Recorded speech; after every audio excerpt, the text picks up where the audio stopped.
morning, everybody. Welcome to CreatED, and thank you for coming along today. This is the first of 2 sessions focusing on art and design in the primary classroom. So it's really great to see you all here, and thank you for coming. My name is Charlotte Dack, and I'm one of the area managers here at Culture Bridge North East. And for those of you who don't know much about us, we are Art Council England's bridge organisation for the North East. And our mission is to connect the cultural and the education sectors together so that children and young people have access to a really rich cultural education. So now I'd just like to introduce and hand over to our facilitators for this morning. Our industry specialist today is Artist Jemma Fryatt. Hi, Jemma. Hi there. She's Creative Minds, and she's going to lead our session today, supported by Jean Hale. Jean is our creative classroom producer, and she's an independent consultant who works in schools and in the cultural sector as well. So I'll hand over to Jemma now, and I hope you all have a really lovely session this morning. Thank you. Hi there, everybody. Nice to meet you. So my name is Jemma Fryatt, and just to fill you in a little bit about kind of my background. So my degree was in fashion, so that's kind of where I started. So I was a designer for a little bit, for a couple of years, and I moved into education, and I used to teach. So I used to lecture at colleges and universities, so that's kind of my background. I did that for about 7 years. So I worked in like the post-compulsory sector, and I started Creative Minds in about 4 years ago. I started to work in primary schools. So what I've done is I've adapted everything that I used to teach at the art colleges and universities. I've tried to adapt it to make it accessible for primary age children, so that they can have a go at it, that they can experience it, and they can hopefully produce some really amazing artwork using kind of different materials and techniques, just for them to kind of get a little introduction to what art can be. So normally I'd either do art curriculum, or sometimes it's even kind of really small groups, and I use it as like a therapeutic thing for children as well, so for them to have time out to relax and things like that. Okay, so we're just going to get started. So the first part of this is going to be the experimental drawing. Okay, and I'll tell you what material and stuff that you need before obviously we make a start on each of the tasks. But just to kind of chat about it a little bit, it's kind of like this bit, I always try and explain it to the children as though it's, if you were doing a PE session and this is your warm-up. So this is you kind of making marks, you're getting ready. A blank piece of paper is a very scary thing. To an adult, to a child, like I don't think anybody particularly likes a blank sheet of paper. So I think as soon as you've started making marks and it's not blank anymore, it's not as scary to them. And like with this bit, they kind of have like a little bit of a giggle.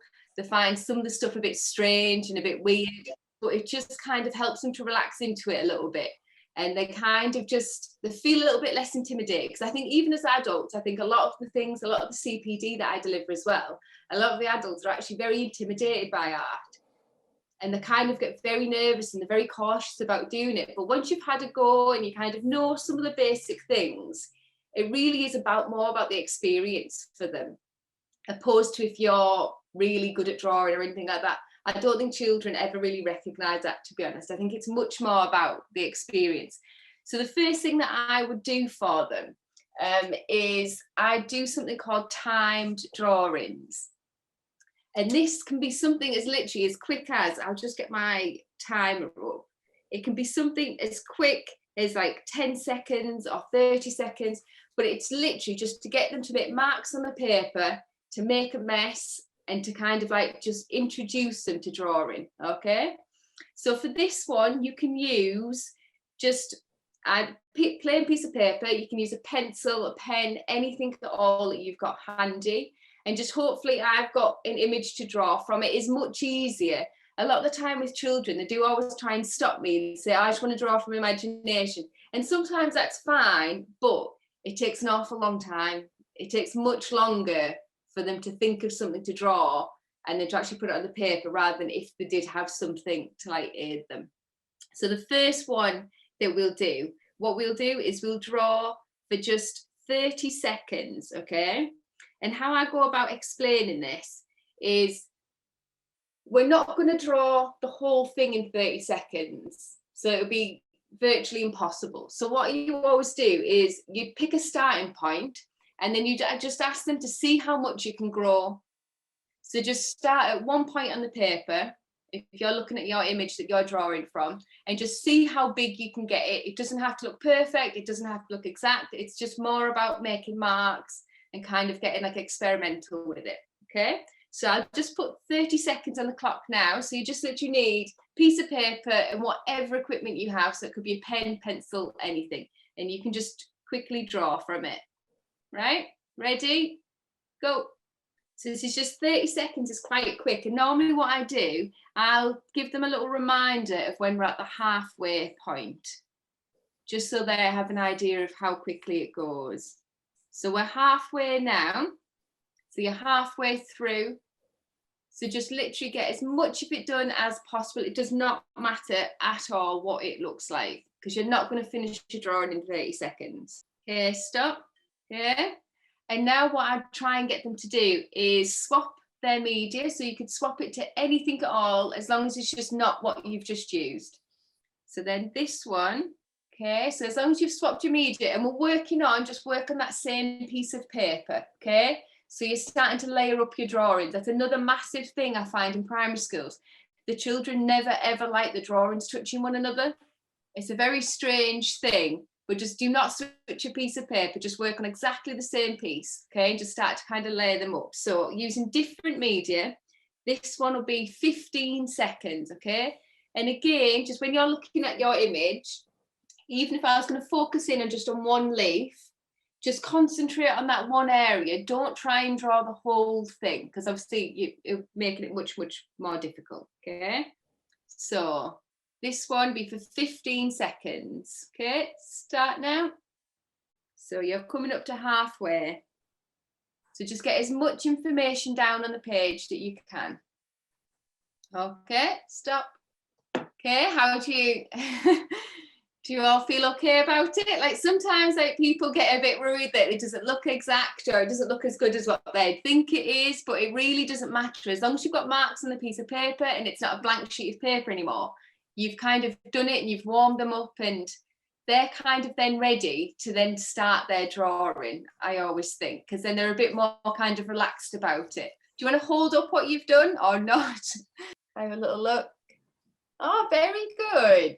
They're excellent. That's amazing. But yeah, like, and hopefully what you'll see by timing them, you're going to get like a different, and this is the thing, it can kind of promote like a good conversation with it, in terms of like your line is very different when you're being timed. So like your line quality and the scale of your drawing could be different, like how hard you're pressing and everything like that changes. So like tone and everything like that, you can have really good conversations about why it's different and why it's different to how they'd normally draw, which is always really, really good.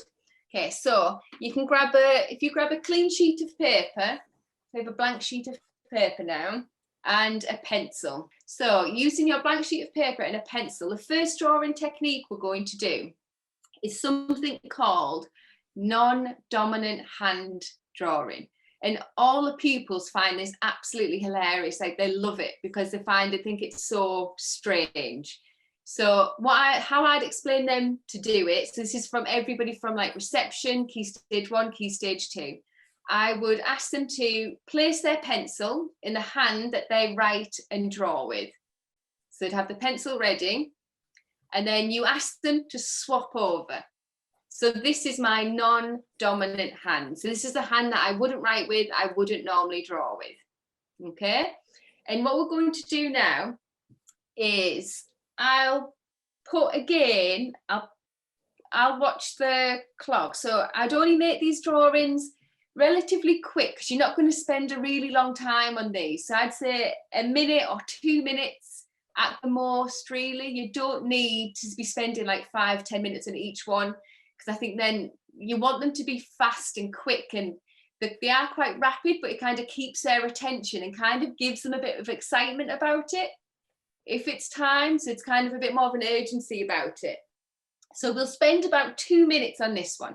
So using your non-dominant hand, you're going to look at your image again, so I'm kind of drawing from this image here. And again, if it's only going to be a short drawing, you're not going to draw the whole thing. So just pick a starting point and see how much it grows and how much you can get on the paper. But obviously this is going to look strange. It's going to feel different. Even holding the equipment in the wrong hand feels a little bit funny. Okay, so do you want to make a start now? So we're just working on this blank sheet of paper. I'll start mine too. Right, we've got about a minute left. So just try and get as much information as you can. So as much detail as you can. You can go back over where you've drawn. But your lines will be quite different to how you'd normally draw, which is to be expected because you're using obviously your wrong hand. Okay, so just a couple more seconds on that one. Okay, stop. So what you'll notice, I'll try and hold mine up as well. So this is one that I've just done here. But you'll notice, like, and again, all of these drawings, they do prompt like really good conversations about, like, my line quality is completely different to how I'd normally draw. It's much lighter because you can't obviously hold the pencil the same. The lines are kind of really light, quite shaky, quite wobbly if you kind of have a look closer. But another thing as well, by forcing them to kind of do this, you do kind of get that really kind of like, it is a really light drawing and the line quality is really delicate and wobbly and like, and sometimes it kind of makes them do something that they wouldn't normally do. Okay. So the next one that we're going to do, if you pick up if you either have a fine liner pen or if you've got a biro or something like that, as long as it's a type of pen, that's fine. And then what we're going to do, this one is called continuous line drawing. And this, I think, is really, really brilliant for children to like learn. I think it's really good for like hand-eye coordination. I think it can actually even revert back to even helping joining up letters and handwriting. I think it can like really support them. Once they've kind of figured out how to do it, it can like aid like their writing skills as well. So how I'd normally explain it to like obviously the children is, continuous line is basically once the tip of your pen touches that piece of paper, that tip of your pen is like a magnet, so it cannot leave the paper. Okay, so I'll do kind of like a little one here so you can see it first before you ever try. Okay, so once your pen touches the paper, it cannot leave it. So if I'm here and I want to get up to the top of the page, that's another line. So once you've finished, you should have, your page should be full of loads and loads of sketchy, fast lines. And it's quite nice because I always think the line quality then looks really confident when the lines are fast and everything. Sometimes like, and it loosens up your wrist and your hand and everything because the movement of it is so quick, which is really good to kind of get them to like warmed up. I'll just quickly show you just what I've done here. So you can see, and another thing that I'd really encourage them to do is layer the drawings on top of one another. So you can see mine, so the fine liner pen is the continuous line.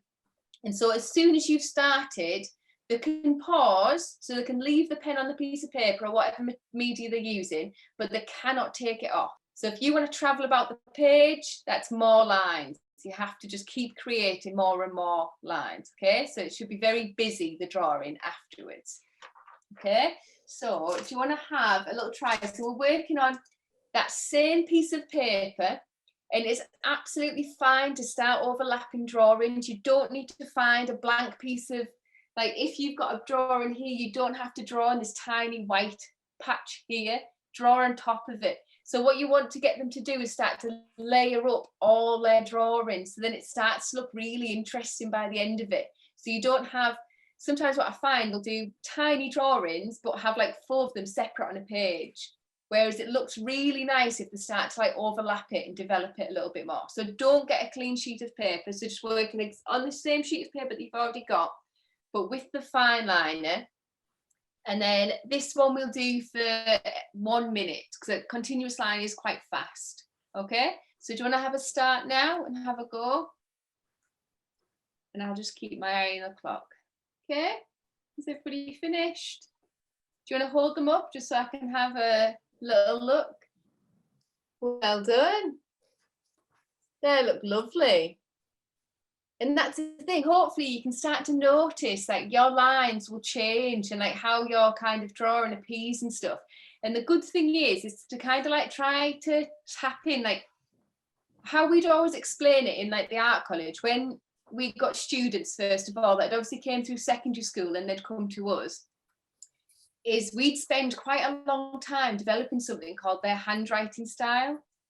And for them not to copy, like I know we're obviously using this aided, as in we're copying off like an object and imagery, but to try and tap into their, like to however they draw, their drawing should look like, when you see like a pupil's book, you can see whose it is because of the style of their handwriting. And drawing should be exactly the same. They should have like little quirks, and how even like their tone of line is slightly different to somebody else's, or something. Like they'll have their own style of how they naturally draw, and that's kind of what you want to push them to do. Like you don't want them to be kind of like copying off a painting and then doing that painting exactly. It'd be really interesting if they learned about an artist and then kind of did it in their style, in their own way type thing, and adapted it and started to kind of explore it a little bit more. It's kind of like what you want. So hopefully with this, some people afterwards tend to think, oh, I like, for example, naturally, I'd always draw continuous line. That's how I draw. That's what I kind of like to do. But everybody's kind of different, and it's trying to tap into whatever they want to do, like what they feel comfortable with, and try and find their kind of style. So the next one is using the charcoal if you've got it. If you've got charcoal, or if you've got a soft pastel or something like that. Yeah, but don't worry if you don't have it, you can do it with pen if you want to. If you do have long sleeves on, I do feel like very much like a teacher right now. If you do have sleeves on, you might want to push your sleeves up, just because this can get messy, so that the charcoal tends to travel quite a lot. Just so you realise afterwards you're kind of covered in black charcoal. So with this one, what I'd normally try and get the pupils to do is I'd get them to start. So I'd get them to put their charcoal. So if you get your charcoal ready, right in the centre of your piece of paper. Okay? And the reason why is you're going to close your eyes while you're drawing. And you kind of do this one towards the end of the experimental drawing, because of the fact that if you've been looking at the same image now, so we've drew this image a couple of times over, you've got obviously a good idea of the shapes, of the pattern, of where it's repeating itself. You have a little bit of an idea of what that looks like. And sometimes getting them to close their eyes so they can't see what they're drawing is a really good way to kind of tap into what their drawing style is, okay, because they're not aware of it. Okay, so the only reason why I get them to start in the middle of the page, because otherwise if we start over here, the drawing's on the tables, so they'll keep going with it, and obviously they don't know where they're going, right? So if you just start right in the middle of your page, and we'll do this one, I never do this one longer than a minute, because you'll kind of realise any longer than a minute is actually a bit strange to sit there with your eyes closed in like with a group of people. So a minute is more than enough time. If you finish before that, it's fine. Just obviously open your eyes if you're kind of done with what you're doing, okay? Right, so if you start, place your charcoal into the middle of your piece of paper, if you've got it. So now you want to close your eyes and then start to draw. So obviously we've been looking at the same image again and again. Okay, so just a couple of more seconds, but if you're comfortable, I obviously keep going. Do you want to take a look?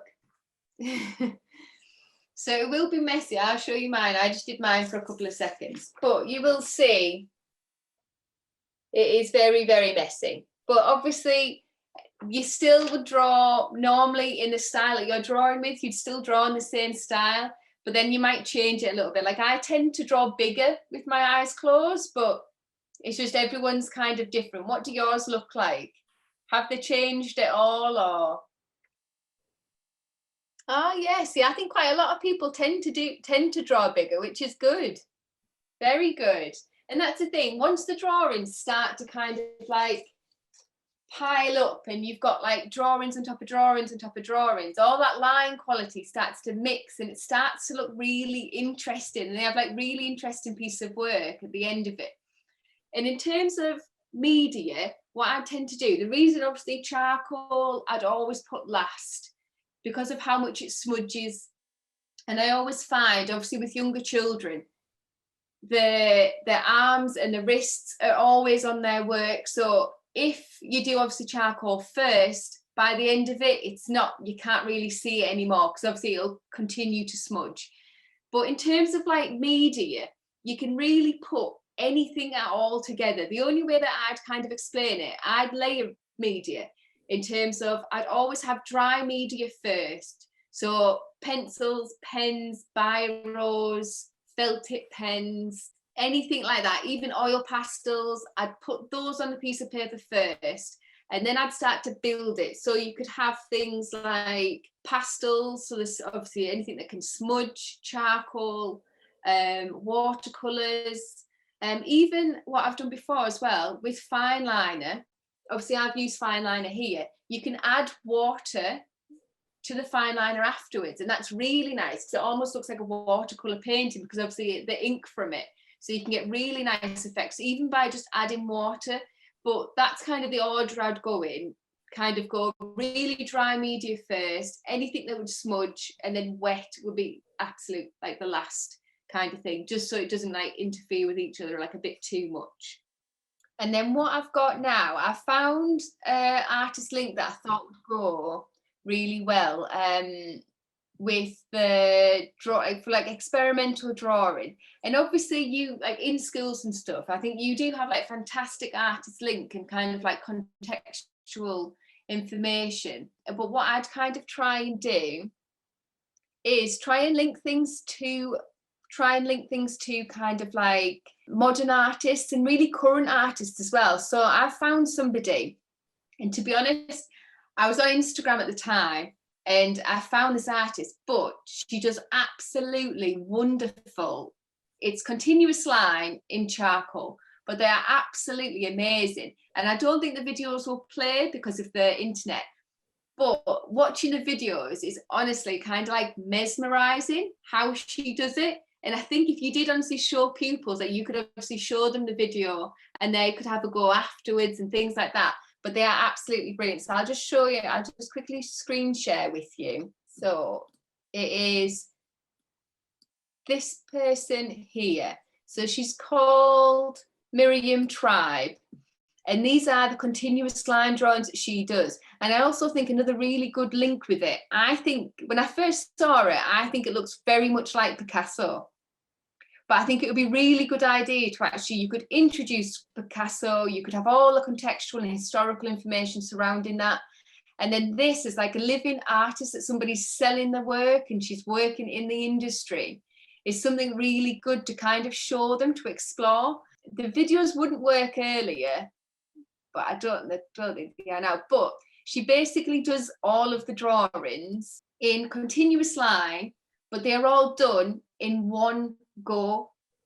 So the entire piece of work are finished with one line. So they're kind of quite meditative to watch, to kind of see them, as you can see some of them, and some of these as well.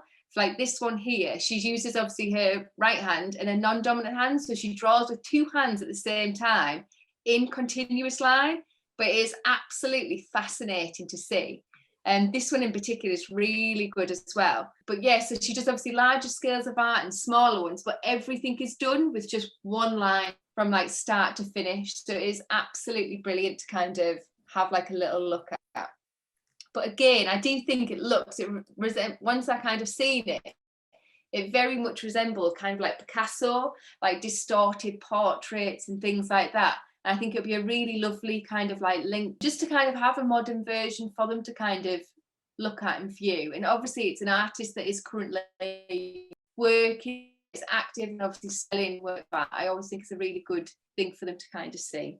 Does anybody have, obviously we're going to do some questions and things. Does anybody have like any questions or anything about what we've done? I was just going to say to everyone that what we will be planning to do is that Gemma's putting a resource pack together that you will get after the session. So all of the detail of Miriam, where to find the videos that Jemma was going to show you, that'll all be in that, all that information for you after the session. But in the meantime, if anybody's got any questions, bung them in chat or ask Jemma while we're here. I was just, Jemma, in terms of, you kind of called this an introduction to drawing. Would you do something like this in every session that you started with children as that kind of warm up, that, you know, you use the PE analogy? Like some sessions I would, if we were going to do kind of like some drawing, and it's good, I think, just to let them have like a bit of fun on the paper before you do your activity. Like you don't have to do all three. Like obviously we've done them consecutively, you don't have to do it like that. You could, if you're going to draw from still life, for example, you could get them to look at it for a minute, close their eyes, do the closed eyes drawing. We'll look, you can have a look at that, you can have a conversation about it, and then start your still life drawing, just as like a warm up. And a bit of like, I do think people do worry a lot about doing art, like they worry so much about it. And I think once you've got marks on the paper and they've had like a bit of a giggle between themselves and stuff, it just loosens everybody up, and then no one feels as worried about it. I think it's just like a bit of a, you kind of just need to break the atmosphere a little bit, because they do get worried about it. I was just going to say, Jemma, as well, I think this will be fantastic for teaching art CPD for teachers as well within our school. So I'm actually going to use this. The staff might hate me, but I'm going to use this definitely for our art CPD. So thank you. Yes, definitely. So I've done this before, like in CPD sessions, and you do get like the odd grumble and people like, oh, I can't do that, or I'm not going to be able to do it. But it's not, and I think it's just kind of changing their thought process. It's not about if you can or can't draw. Fundamentally, absolutely, everybody can draw if you can write. You can draw an image. It's absolutely fine. It's just about putting marks on the piece of paper. It's about kind of exploring what your line looks like. It just doesn't matter if you can copy something. And I don't think, like, if you do like go really far into art and things like that, I don't think at that point it doesn't matter. I don't think you're a technically good artist if you can copy. I don't think it looks that interesting. Like Miriam Tribe, she hasn't copied something, she's developed her own style and her own technique, and she's done something that's not been done, which is, that's what an artist is, isn't it? Like doing something that no one's seen before. And again, like for example, like Picasso and all the other artists, they kind of developed art movements because they did something that no one had ever seen. That is the only reason why it worked. When you look at Cubism, Fauvism, all of those different things, they started because people were like, oh my God, like I've never seen anything like that before. That's the whole reason why a movement begins. And it's not because they've copied off somebody's drawing. That's never ever how it starts, type thing. So that's the thing, just encourage them to do different things, and as long as they're making marks and they're getting confidence, that is like the biggest thing that you have to kind of overcome, I think. I think the confidence thing is a really interesting point, and actually doing something that is not representational as such means that you don't get it wrong then, do you? That actually you're kind of creating something that nobody else is creating. So no two will be the same if you go through this process with children. So I think sometimes children look at somebody else and go, oh, that's good, I can't do this, and kind of a slightly sort of defeatist attitude can kick in.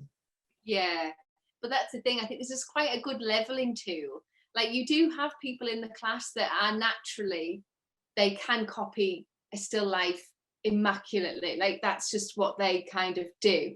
But it is a very good leveling tool if you do have mixed abilities and even mixed ages, for kind of like putting everybody in the same playing field and everyone's trying to do the same thing, and you kind of take all those obstacles out of their way type thing. Like obviously, so it depending obviously on your group and on your kind of classroom as well. I have done this when I very first started like the business and things like that, the only thing I'd be wary of is if you have students with possibly like anxiety issues, autistic, Asperger's, because obviously because these drawing techniques are so fast and they're so kind of like, they don't cope with it very well, to be honest. But you can kind of break it down. You could maybe just do one of them, but kind of like you could do continuous line, but do more of it. So kind of longer drawings of continuous line, or change the media, but you're doing the same thing. So sometimes that's the only thing that I'd maybe consider is your pupils that you have. If you do have very overly anxious or autistic Asperger's and things like that, they do sometimes feel a bit overwhelmed with the pace and how fast it is and things like that. But I think in the majority of like pupils that I've worked with, they absolutely love it, and they're absolutely it gets really loud and noisy because they're in fits of giggles and because of what they've done on the page, and I think that's fine. It's a really good icebreaker. I also like the way, Gemma, that you've linked it in terms of artists. So actually introducing, you know, a professional artist or into the conversation. I think that's a really, really helpful thing as well, to kind of relate to art as a medium that people do professionally. Yeah, it is I was actually in a meeting at school, and it kind of like, it did strike me when basically she said when they're doing about artists, like they obviously do about a whole range of artists, but the first thing the pupils always say is, oh, they're dead. And then they're so obsessed about the person that they're not hearing. Like, so I was like, it'd be so nice to kind of actually introduce somebody that is their job, that's their kind of like, that's where they go to work, this is what they do for like a living and things like that. It kind of gives them a different perspective. But that's, to be honest, another thing that I've also remembered that's a really nice link is Matisse did some really, really good, you might have seen them before, like in his later work, he did some, they're called bamboo drawings. And basically he strapped a piece of charcoal onto a piece of bamboo. His was really big. I think it was like, the piece of bamboo was like 6 foot, but I've done this before with just smaller piece of bamboo. It may be like a foot long, but doing continuous line, but from a distance, but using the bamboo and the charcoal and getting them to stand up. I think Matisse did it where his paper was on the wall and he drew with the bamboo, obviously at a distance. But I've done it before where you put the paper on the floor, so they're all working on the floor, but they're stood with the bamboo sticks.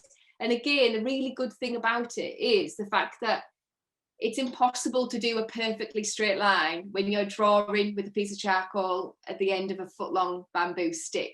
So it's kind of really good to kind of develop their line quality and like trying out things like continuous line or eyes closed or anything like that. It's a really good kind of way for them to have fun with it and for mark making, really. I'm just wondering, Gemma, as well, whether it'd be quite a nice thing to do outside on the playground with kind of chalk and get them outside and do it on a bigger scale. Quite nice. Yeah, absolutely. So you could definitely strap. So obviously I've done it with charcoal before, but you could, obviously if you're outdoors, you could do it with chalks, different coloured chalks. You could even try taping more than one chalk together. So if you've got your bamboo stick, you could then like tape 4 pieces of chalk together and to see what kind of marks that you're making.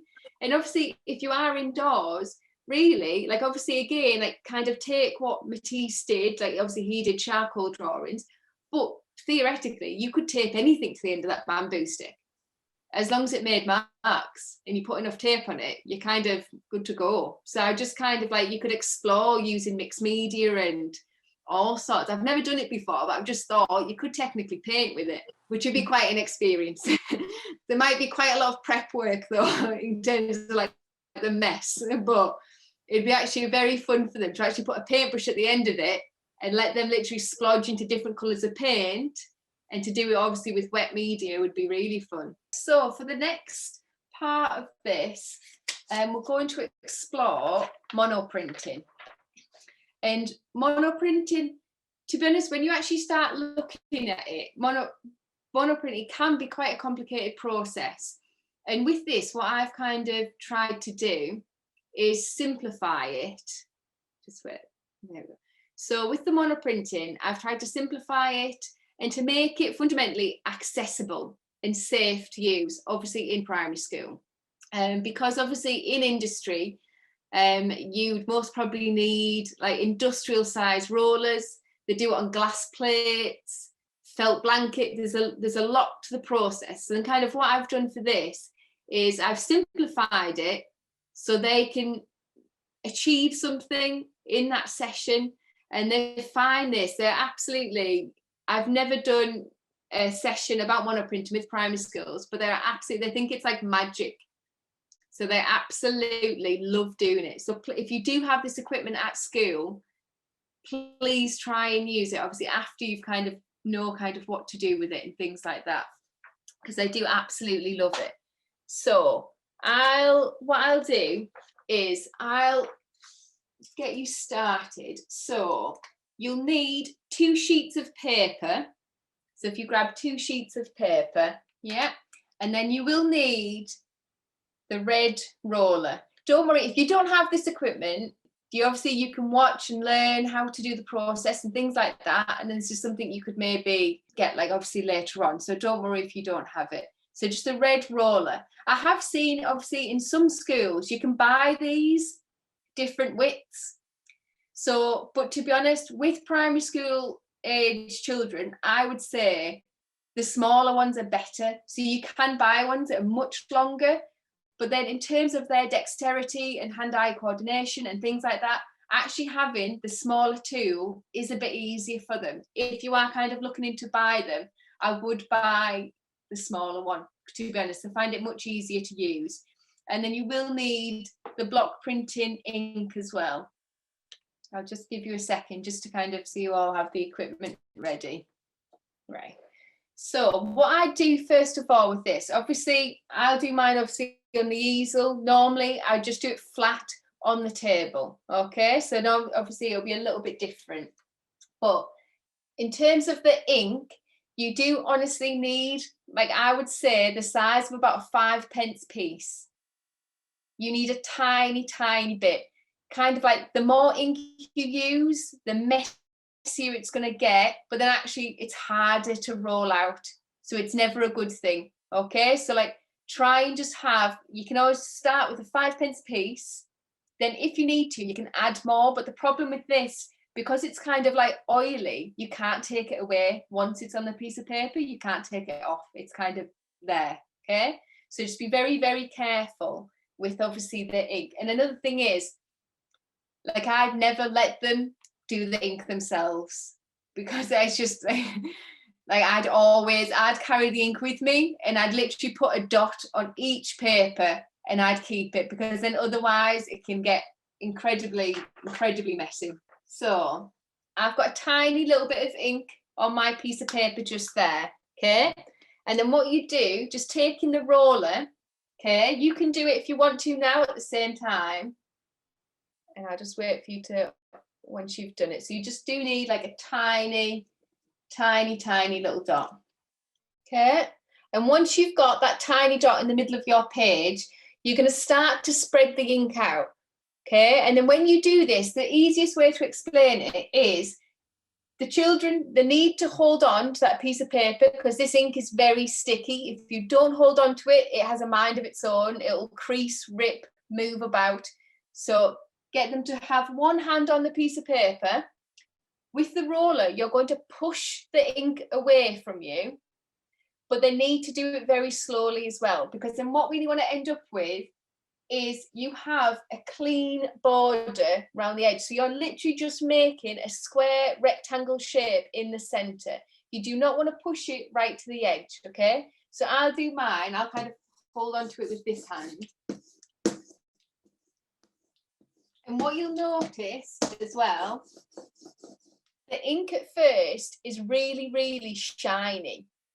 And then as you're pushing it away and you're working that ink out into that square shape, it'll start to become really dull. But then that's when you've got a really nice thin layer. So I always kind of check, and I always call them puddles. If they have puddles of ink about, they need to keep rolling, because otherwise you won't see your image afterwards. Okay? So literally keep pushing that ink out until you've got a really nice thin layer, and it should look quite dull, like that shine should have gone. Okay, so as you can see mine, it's not perfect, but it doesn't have to be. Like, don't worry that you've got like a bit of a line or these bits look a bit more white. Like, try not to worry about that. As long as you've got a square rectangle shape, that's all you're kind of aiming for. Okay, have you all done that bit okay? Yeah, I just don't want to rush through and then people and obviously when you're putting your rollers down, you'll notice it's got this lip on it. So that's the way that obviously the roller goes down, because this bit technically should always be clean, so that shouldn't have any ink on it. So it's just in terms of if you are in the classroom, it's just much easier to try and keep everything a bit cleaner. So you've got, I'll hold mine up, so you've got this square shape in the middle, and then you have this clean border around, and this is what the border is really important, because this is where they're going to pick it up. They're going to have to pick this up and move it. So if you push the ink right the way to the top, that's going to be on their hands. And because this is quite sticky, it travels everywhere. Once they've got it on their hands, it will be on every table and chair you can kind of see in the room. So just keep this, all the border, just nice and clean. Okay. And then first of all, I'll pop, so this is just a clean sheet of paper. Okay, so just have, this is like your second sheet of paper. And then what we'll do is, so this is my ink, and that's going to go on top of this sheet of paper. Okay, I'll show you just in a second. So there's my ink, and it sits on top of my sheet of paper, that new sheet of paper that you had. Okay. And one really important thing as well, when you're placing it on top, okay, you do not want to pat it. Don't pat it and squidge it down. So this isn't glue. So don't, like, it's always very, very tempting. There'll be the clean sheet of paper on the bottom. You'll put the ink on and then everyone starts to pat it. Just don't pat it down. Just leave it so it's literally just resting. So even if this was on the table, and it was this way up, I can still get my pencil or pen through it to lift it up a little bit. So it's not stuck together, it's just literally resting on top, okay? And when you're drawing, what you want to do as well, obviously it'll be a bit trickier, I'm drawing on the easel, but your wrist and your arm should not be resting on that page. So you're drawing at quite a funny angle like that. So your wrist needs to be up. And I always try and explain that to the children as well, because if they squash it down, if they rest on it, that's going to be a print. So that'll just come out as a big smudge. Okay. So it'll make more sense once I've done it. Okay. And then what you're looking at now, you can see a little tiny bit on my page. I can see where that ink is, and that's where you need to draw. Okay. So if they do the most wonderful drawing at the bottom of the page, nothing will happen with it. So try and get them to look for that grey box, okay? So I'll just do my drawing in the middle here. I'll just do a quick one. And then you can have a go at doing yours. And then, so my drawing is in the middle of that grey box. And then when you lift it up, this one is the monoprint underneath, okay? So if you want to have a go, I'll unclip this so you can see it. If you want to have a go at doing your drawing, so there's kind of like my drawing there, you can see that grey box, and then once you lift it up, that's the monoprint underneath. Okay, do you want to have a little go, and then we can have a look at what you've done, and you can ask any questions. And then obviously once you've finished drawing, if you'd obviously peel it and separate those two pieces of paper once you've finished. Right, is everybody finished, or do you need a couple more minutes? Well done. Oh, fantastic. Very good. They're brilliant.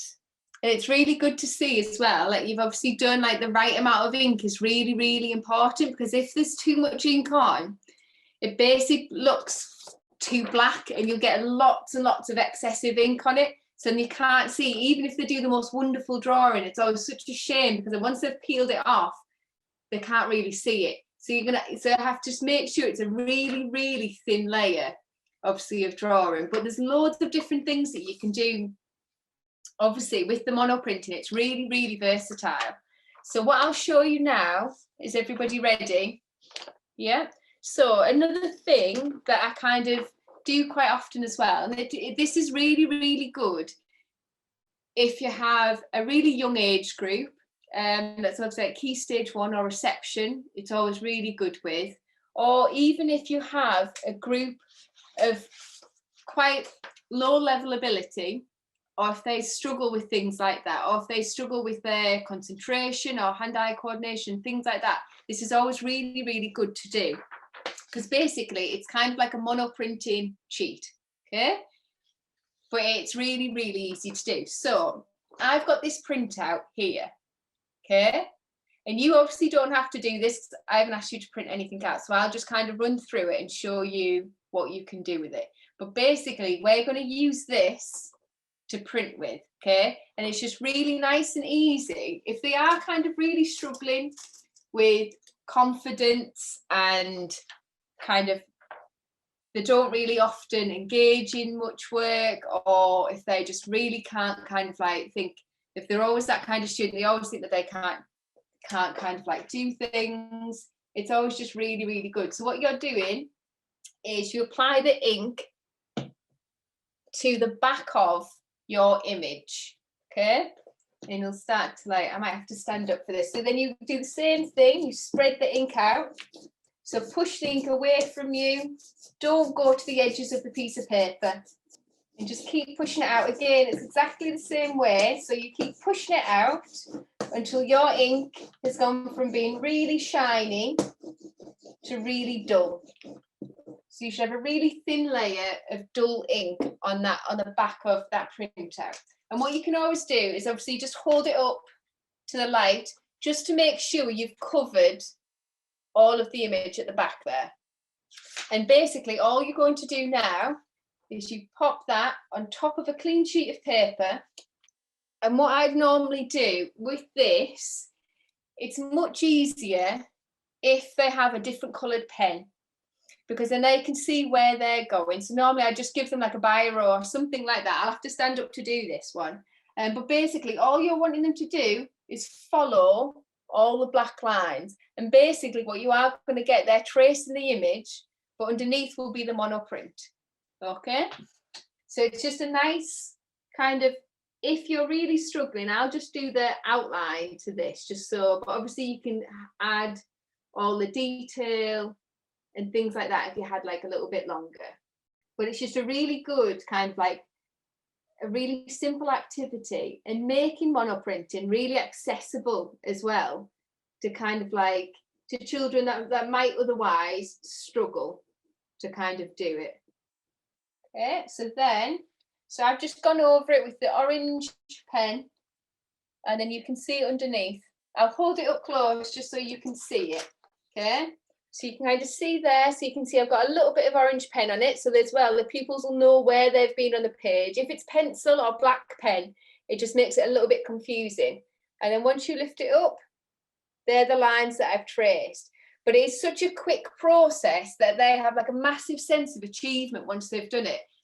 And it is, you could always do this one first to get them kind of engaged with it and to kind of like build their confidence up a little bit. If they are a little bit nervous about doing the artwork, it's always a good way to kind of get them started with it, just so that they don't feel as nervous about doing it. Do you have any questions about that one before I start a next one? Are you all okay? Yeah. So there was a question in the chat box just from Mel about what paper do you recommend using in terms of like the thickness and stuff? I'm trying to think of what I normally use. I can't remember exactly. I normally use like a recycled card, and I think is it about 200, I think, in terms of thickness. But when you are monoprinting, one of the things I would do is have, like, this is just computer print, like printer paper. I'd always apply the ink to just printer paper, because this is going to be binned, so no one's ever going to see it or anything like that. But I think because using a thin paper, it's much easier for the ink to transfer. So if you inked up card to then place onto card, it's because of the thickness, it is a bit trickier. So I'd use printer paper with a piece of card. I think it normally the one that I've used is about 200, I think. But any type of nice card, to be honest, as long as it's like a little bit firmer, it's nice for them to draw, just because then it doesn't get all doggy. Do you know, when it comes to getting displayed and things like that, it looks like obviously nice when you come to display it. So this one is it's kind of another little cheat for them to do. But using different media. So it's still monoprinting because we're still transferring the image and we're still printmaking. So what I'll do, so it's just the same length. I'll turn it this way around, okay? Just so you can have you can see what I'm doing. And what Emma, I've got, just before you move on to that bit, there's another question here. Can you layer the ink? yes, yeah. I'm trying to think. You can. So with the ink, you can do. To be honest, it's really, really versatile. So with this, obviously this was just the black ink. You can buy monoprinting inks now in all different types of colours. So obviously you can buy them in all the primary colours. I've just bought a set of neon ones, which the kids love. So it's literally like neon orange and all different types of colours. But you can, so say if you want, this is obviously all black. Say if you wanted red, yellow to then make orange in the middle, you literally just use your roller to move it about and blend it. You can splodge as many different colours on there as you want, but as long as you don't do too much of any colour. So again, so if you have too much ink, that's when it kind of gets really messy. It's just kind of like there's nowhere for it to go once you've got that much ink on. So as long as you just do tiny bits, so you could do red at the top, leave a little gap, and then you could do yellow, then you're going to get an orange blend in the middle. The same with any primary colours, you could start to mix and blend, and you could start to play about. And again, a lot of schools at the moment I know are doing kind of like the colour work. So sometimes for blend, it's kind of quite an exciting way to blend, to put together colour work, printmaking, drawing, kind of all in one kind of lesson would be really good to do. And with the monoprinting afterwards as well, I'll chat a little bit about the ink actually, and then I'll move on to the other one. So with this, once the monoprinting is dried, it does take a bit of time to dry because it is obviously so thick, the ink. But once it has dried, there's no reason why you can't add water, inks, watercolours to this finished piece. So you can start to work into it. And this will then kind of run and blend and push into the other colours and things like that. So you can almost get like a watercolour painting afterwards. So you can do so much with it. And even in terms of backgrounds, there's no reason why it has to be on white paper. So I've done lots of different work where they've done an inked background. Obviously it has to dry. I wouldn't do it onto wet. Or you could do watercolours or just even acrylics or any type of paint on your background.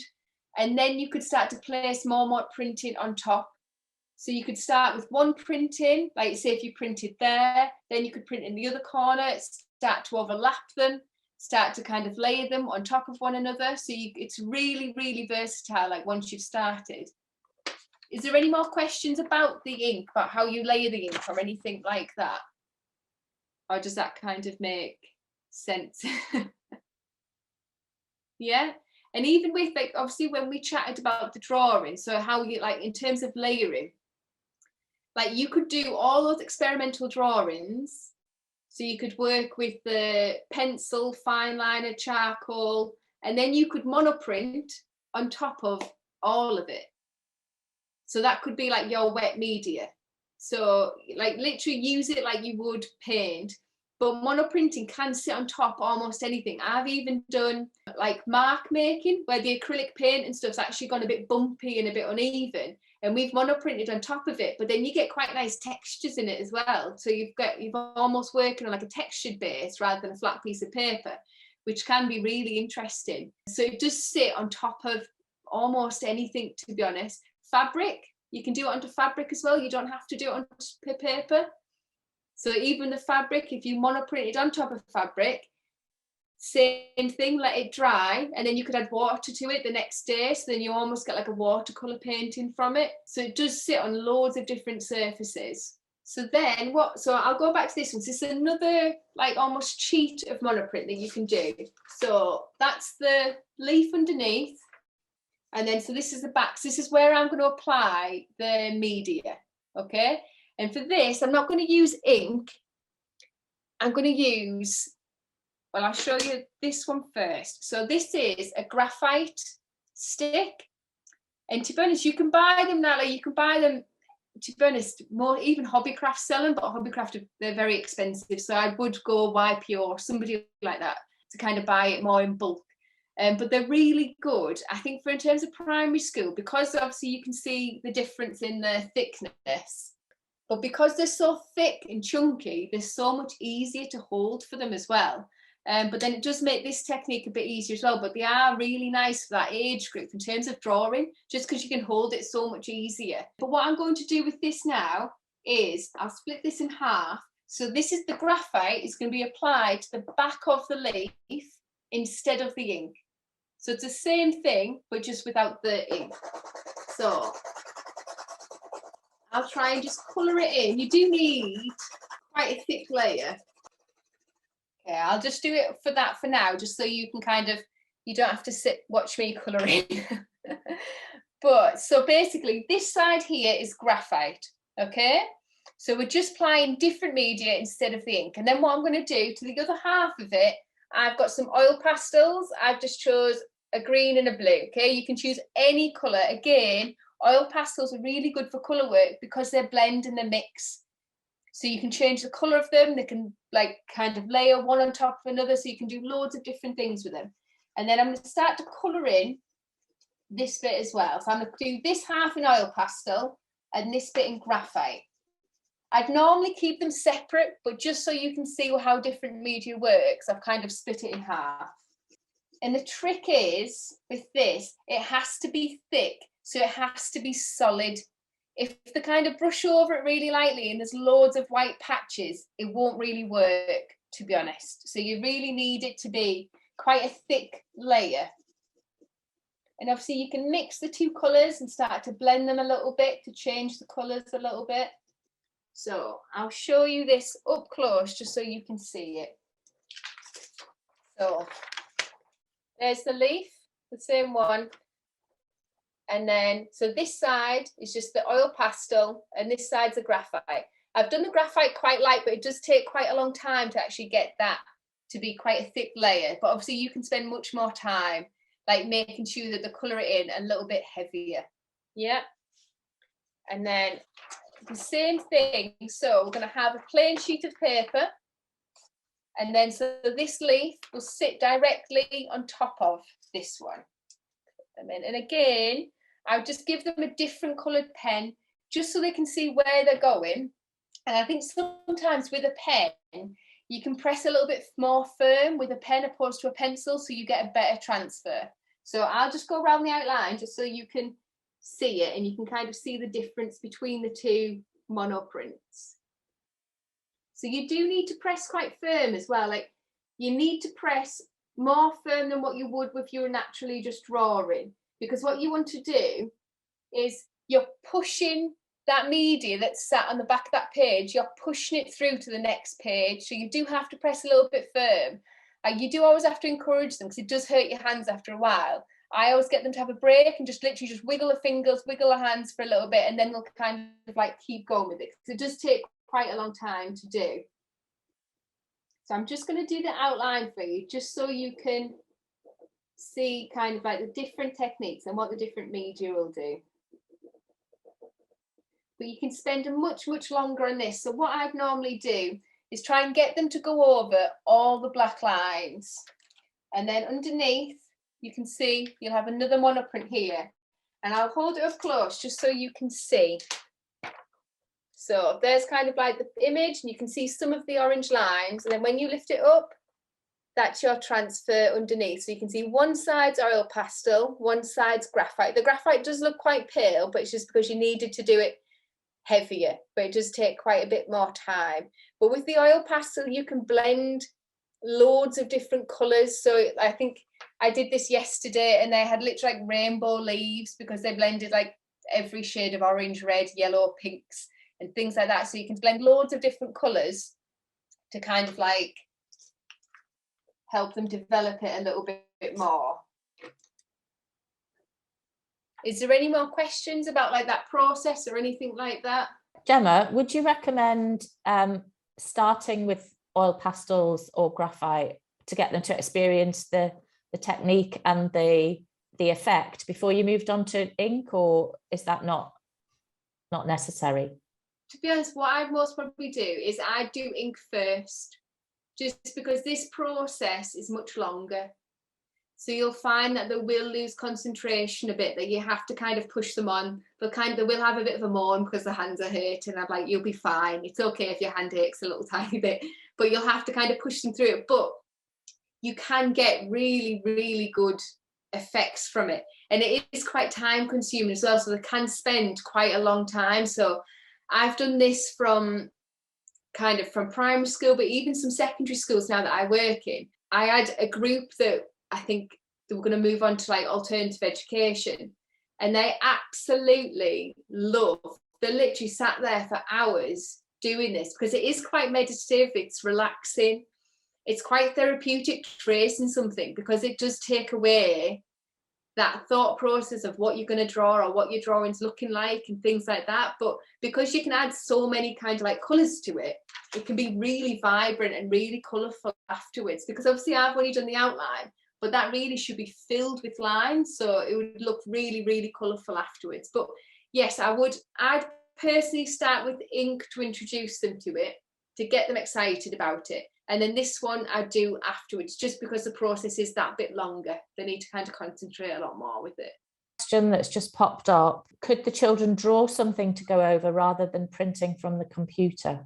Yeah, so I've done that as well in the past. So instead of the printout, you could get them, so just on computer paper. So I wouldn't use card or anything like that. So just on obviously like the thin computer paper, they could do their own drawing.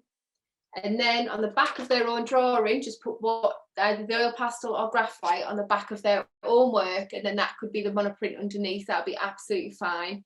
And even if, for example, you could even develop, like, so if they've done their own drawings, you could photocopy it, you could enlarge it, so you're kind of playing about with the scale of it. And then once you've got a couple of copies, you could ink some up, you could put oil pastel on some, graphite on some, and then it's starting to develop like their printmaking skills as well, obviously, but using their own work. I do have, if you don't mind if I share the screen, I do have an artist link.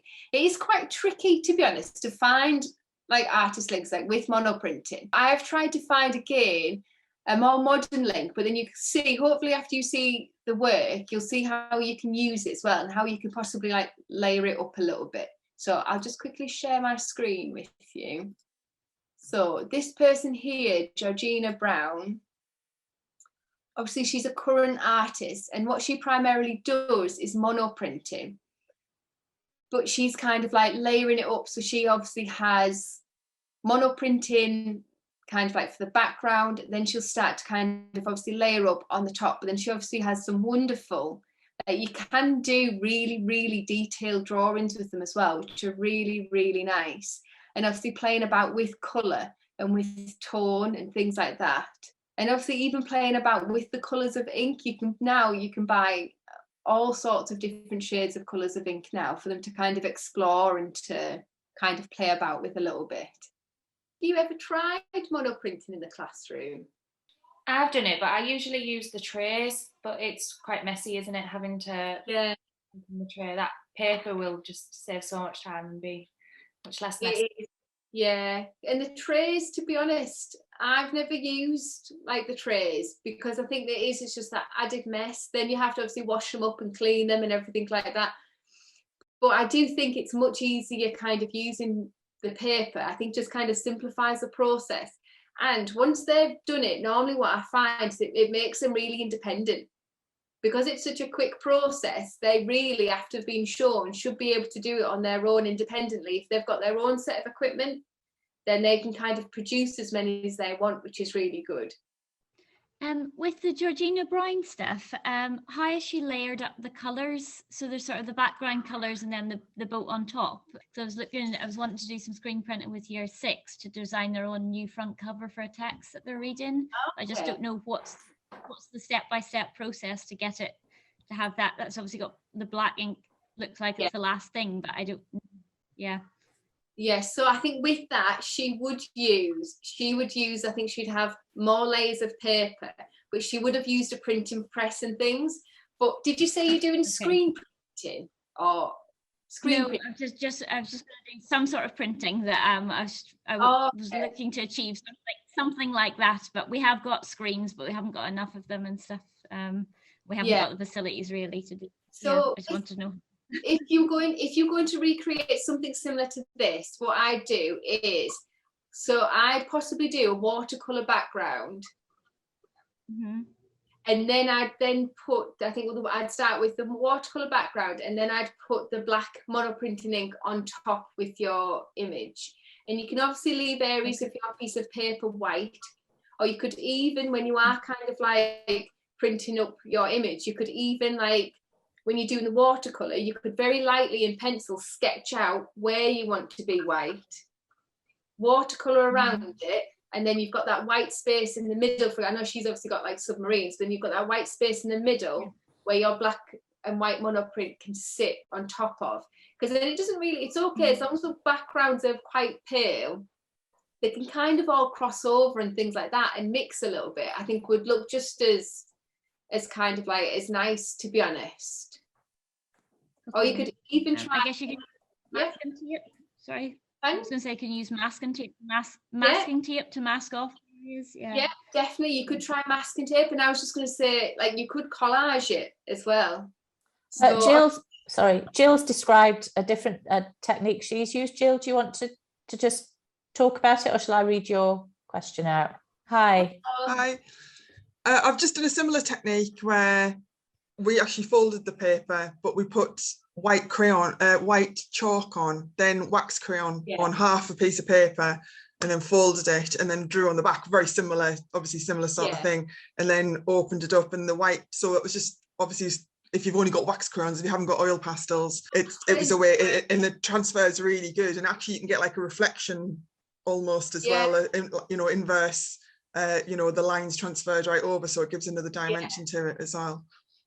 Yeah, definitely. So you could use, instead of obviously where I've used oil pastel, you could use like just a wax crayon would work as well. So it would transfer just as easily. And it'd be the same thing of just as long as you put like a thick enough layer on it, then the media should kind of like swap out, like obviously transfer over onto the paper. That sounds really good. That I haven't done folding in half. Yeah, and as I said, I did it with just an initial layer of white chalk over half the page first, then the wax crayon, and it just helps the wax crayon to lift off really effectively, and so you get a brilliant print, really brilliant image. Yeah, that sounds really good. Yeah.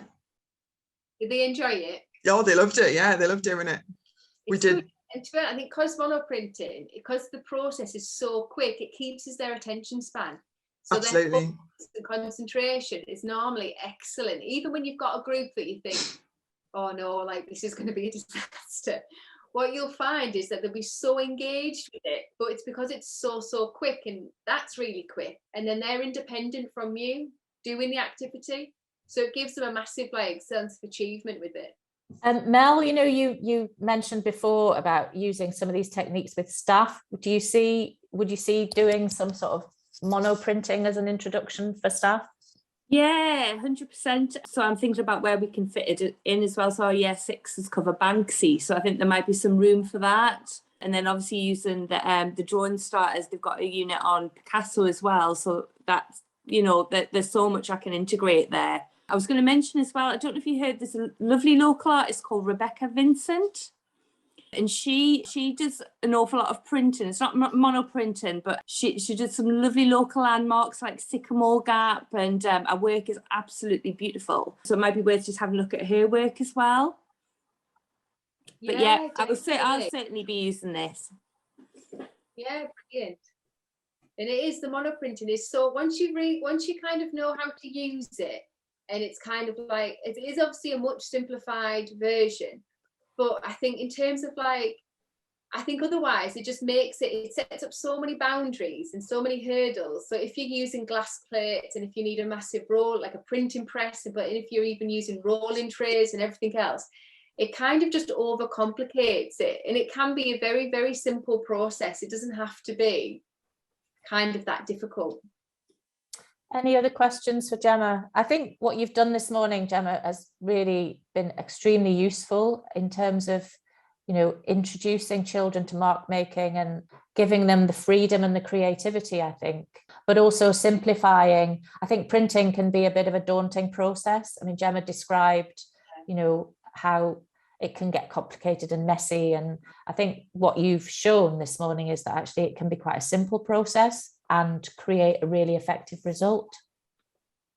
Yeah, and I think if they, as long as they have the experience of doing this, and you've kind of opened that door for them a little bit, so they can use like, even like the rollers, like they find it absolutely amazing just using those red rollers.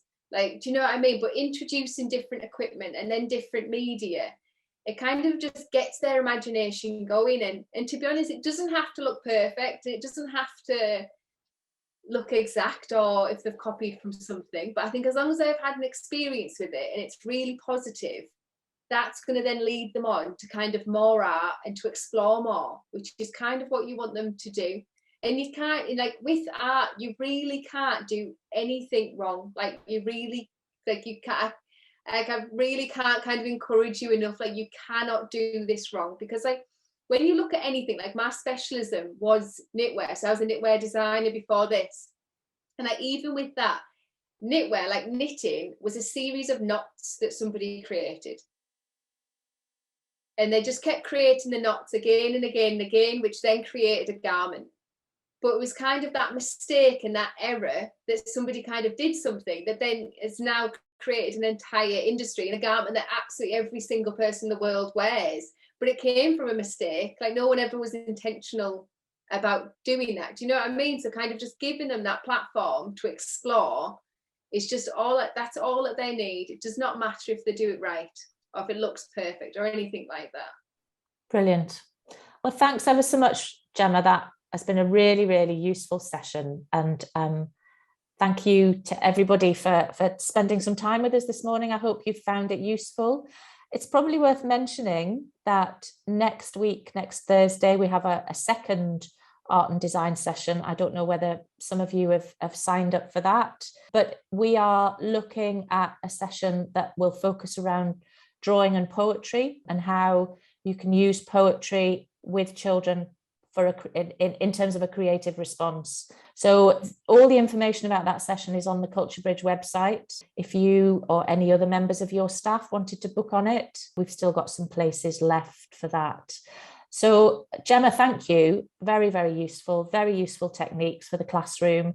And I think very manageable in a primary classroom. I think that's really one of the key things, is actually creating techniques that are manageable with a primary class of children. Yeah, absolutely. Like it is very different when you see all these wonderful techniques. I think then applying it to a class of 30 in a primary school classroom is a whole different world to having a studio with all the equipment and everything like that. It's completely different, but it is just making it accessible, kind of the main goal with it. Brilliant. Thank you very much. Charlotte, do you want to add anything? Yes, just to say thank you so much, Jemma. It was really interesting, and I think it's given everybody a lot of things to take away and implement straight away in the classroom, which is what CreatED is all about. And thank you again for everybody else for coming with your equipment and taking part so well. It's been lovely to see you all. And finally, we're going to be sending out a feedback form, so just to kind of, if you could fill that in, it's just an online kind of questionnaire thing. And hopefully you can make it to our event next week. We still have some places left, so you'd be very, very welcome. And thank you very much. And just to reiterate, with the resource pack will follow with that evaluation form, and it'll have all Jemma's details in as well. So if any of you independently wanted to contact Jemma, then you'll be able to do that. All that information will be there for you. So thanks for a brilliant morning, everyone. Thank you. Thank you, everyone. Bye, everyone.